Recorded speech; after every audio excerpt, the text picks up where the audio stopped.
గుంటూరు జిల్లా పొన్నూరులో mega DSC నియామకాలపై వైఎస్ఆర్ కాంగ్రెస్ పార్టీ చేస్తున్న ఆరోపణలను ఎమ్మెల్యే ధూళిపాల నరేంద్ర కుమార్ తీవ్రంగా ఖండించారు.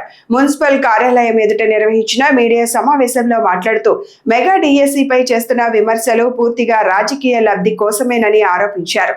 కూటమి ప్రభుత్వం ఎన్నికల హామీ మేరకు ముఖ్యమంత్రి చంద్రబాబు నాయుడు తొలి సంతకంతోనే మెగా డిఎస్సికి ఆమోదం తెలిపారని, సుమారు 16,000 ఉద్యోగాలను పారదర్శకంగా భర్తీ చేశామని చెప్పారు. నియామకాలను అడ్డుకునేందుకు దాఖలైన న్యాయపరమైన కేసులను అధిగమించి డిఎస్సిని విజయవంతంగా పూర్తి చేశామని తెలిపారు. ఇప్పటికే ఎంపికైన అభ్యర్థులు శిక్షణ పూర్తి చేసుకుని విధుల్లో చేరుతున్న తరుణంలో వైసీపీ నిరసనలు చేపట్టడం రాజకీయ కుట్రలో భాగమేనని విమర్శించారు.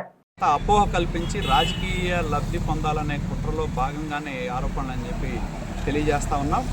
ఈ ప్రభుత్వం వచ్చిన తర్వాత నిరుద్యోగులకి ఎన్నో ఉద్యోగాల కోసం ప్రభుత్వం ఇవాళ టీచర్లే కాదు కానిస్టేబుల్స్ ఉద్యోగాలు రిక్రూట్మెంట్ చేయడం జరిగింది. రకరకాల ఉద్యోగాల కోసం ఈ ప్రభుత్వం వేలాది మంది అటు ప్రైవేట్ కానివ్వండి ప్రభుత్వ పరంగా కానీ వేలాది మంది యువతకి ఉపాధి కల్పించే విధంగా పరిశ్రమల ద్వారా ఉపాధి కల్పించే విధంగా ఈ ప్రభుత్వం ముందుకెళ్తా ఉంది.